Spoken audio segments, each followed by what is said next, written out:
Not even fair. Hey Peggy, how are you? Hey Nick, good. How are you? Did you have a good weekend? Yeah, you? I got up north, so that was a good weekend. I saw that. Yeah, my little guy caught a big pike, so he's happy. We were on a 4-day fishing trip, and we could have gone home after 5 minutes when he caught the pike, right? And did you get to your little getaway this weekend? I did. I did. I actually stayed at Friday Harbour for the entire week. Good. Okay, so today's topic is going to be Friday Harbor because it was in the news last week, and I want people to know all about it. But who better to ask than the lady herself who cottages there? So tell us about your experience and your story. So how long ago did you buy that unit, Peggy? Of course, during COVID, because Yes, of course. Yes. I closed during COVID. Okay.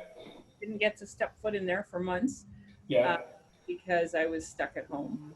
Yeah. And for those who don't know, my parents live with me, and occasionally you want to just be an adult and go somewhere.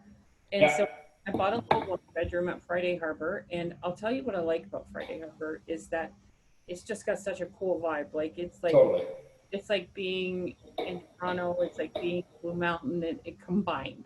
So there's always lots going on. There's always people there. There's always the Starbucks always has a lineup. Um, but it's just all about the atmosphere. And I mean, you're at the water. I don't have one of those $1 million ones. I just have a one bedroom that you So see the water. what does a one bedroom go for these days, Peggy? So I'm thinking, Like generally speaking. yeah. So Is it 300,000 sort of thing? no, maybe 350, 375 around there. Okay. Yeah. The reason, so Friday Harbor had a little bit of a bad rap to it. It was very difficult to get financing there. That's right. And share that. However, that's all gone to the wayside now, I imagine, because they that 300-day rule that you were only allowed to spend 300 days there is out the window. Yeah, so let's break that down for people. So before you could only live there for 300 days. And I actually remember like when they first started the development, you had to show confirmation that you owned a second property because they didn't want people living there as their primary residence. It was specifically designed to be a vacation spot, right? Like to get away to. Totally. Now, most recently, they've lifted that restriction and now you can occupy those units year round, Exactly. And I mean, right? I don't know how well it was policed, but I think the only reason it mattered was because people couldn't get financing there. Right. So it's just starting to trickle down today. I heard the first rumblings of it in our mortgage world today. Um, people were starting to talk about the fact that it's you can occupy it year round now. So like, I've always said what's old is new in the finance business, right? If something happened 10 years ago, it's like brand new in the financing world. Airbnbs, banks don't understand Airbnbs. They still don't, right?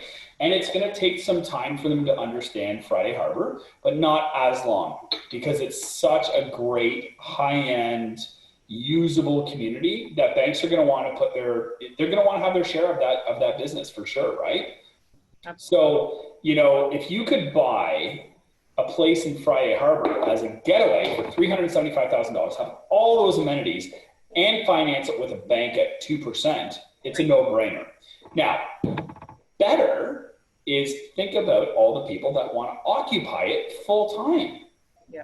5% down, 10% down, that sort of idea. So we have some calls into the mortgage insurers, CMHC, Genworth, and Canada Guarantee, and that sort of thing. And when we have an update, we'll share it. But generally, we think we're going to be able to finance these units, which is great. So who would love to show some people around Friday Harbor over the next couple of weeks, Peggy? I will. I'll do it. I know you will. I know you will. So if anybody watching this wants to learn more about Friday Harbor, please reach out to Peggy Hill. You can find my contact information, Nick Legway from Mortgage Wellness, on their trusted partners page as well. And I'd be happy to chat with anybody about financing at Friday Harbor. If anybody has ever looked into a unit at Friday Harbor, they know financing that unit is next to impossible prior to today. So if you want to see some units at Friday Harbor, where do they find you, Peggy? PeggyHill.com. That's right. You can find my contact info there as well. I hope everybody's having a great week. Bye, Peggy. Bye, bud.